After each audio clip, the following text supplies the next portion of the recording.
Hey guys, Chef Angela here from Fresh Food Friday, and today I'm going to make you my favourite scallop and Moreton Bay Bugs steamed dumplings.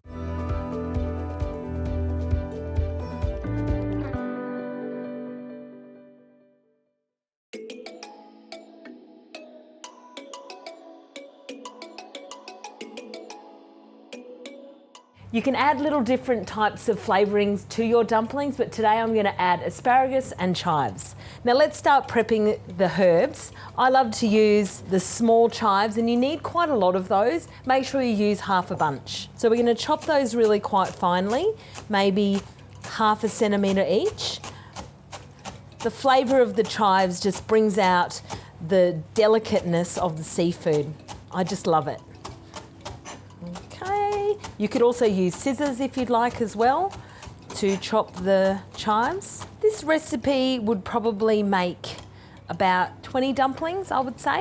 I'm going to add that to my bowl. The key in this steamed type of dumplings is all in how to actually put them inside the wrapper. So I will show you that in a minute. The asparagus, the way to get rid of the woody part is literally break it from where it is and throw away that part. And we're chopping that really quite finely. I quite like to keep them whole, or you can actually chop them finer if you'd like, but I like the crunch. And it's really nice to have the different types of flavours and textures within the dumplings. So again, add that to your bowl. I've got some beautiful king scallops here from Japan, from Hokkaido, and I've also got some Moreton Bay Bugs here. They also call these lobster tails as well. Chop up the scallops probably into 3 pieces. Add that to your bowl. You could chop up the next one a little bit finer. I quite like it rather than to be mush. I'd quite like it with pieces inside. And on the top of my dumpling, we're going to add just a sliver of the scallop. So I'll show you that a little bit later. And again, and then the bug meat. Like to finely chop that as well. If you didn't want to use the bug meat, you could use prawns, you could use tofu, you could use fish, you could use crab meat. There's so many different things you could use instead of that. I do have some other videos on my YouTube channel if you'd like to follow me. And that's probably enough there. In the meantime, I've got my steamer going as well, with the water boiling vigorously underneath. Now with the scallops, I'm going to just slice the top. We're going to reserve those and add that to the top of my steamed dumpling. And slicing it, and I think we'll start with 8.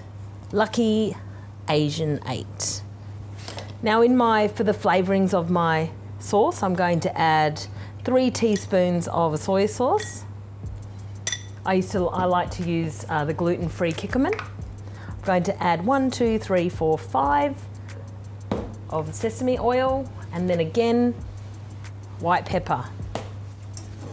Grab your spoon and gently mix that through. The key with seafood is you don't really want to mix it too much because it can make the seafood quite tough. So you just want to treat that quite gently.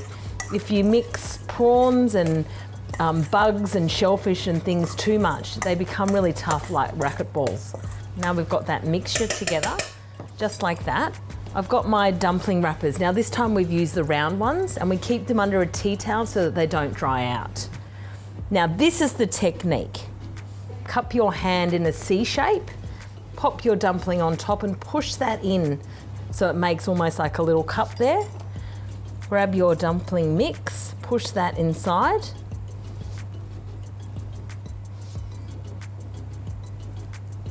Place it onto the plate and push that down so that you're going to form a base of the dumpling.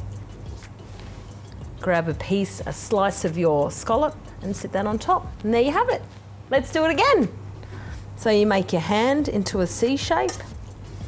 You pop your mix inside. You could also add ginger, you could add coriander, you could add all the different mixes. I love coriander. I know there's a lot of you out there that don't. I'm going to push this down to make a flat base of the dumpling. Then we're going to add the topping on the top. That one was a bit full. So go again. Pop that inside, making the C shape. Popping that down again, and popping your dumpling on top. And now we're going to add more inside. Pinch that together, push this mixture down, add that to the side, add that on. We'll do one more for good luck. Again, the C shape. Pop your dumpling on top, grab mix, squeeze it together, and pop the scallop on top. And now we're going to put them in the steamer. Add these to the tray. And to continue to add these here. And we're going to steam these for about 12 to 15 minutes. Now that the dumplings have been steaming for about 15 minutes, let's have a look inside. Oh, they look absolutely delicious. Now you'll be able to tell if they're cooked, if they're a little bit firm to touch on the outside. Let's pull them out. This is always interesting, trying to get them out. Lift them gently onto the plate. And there we have our Moreton Bay Bug and scallop dumplings. If you'd like to see some other dumpling recipes, subscribe to us at Fresh Food Friday.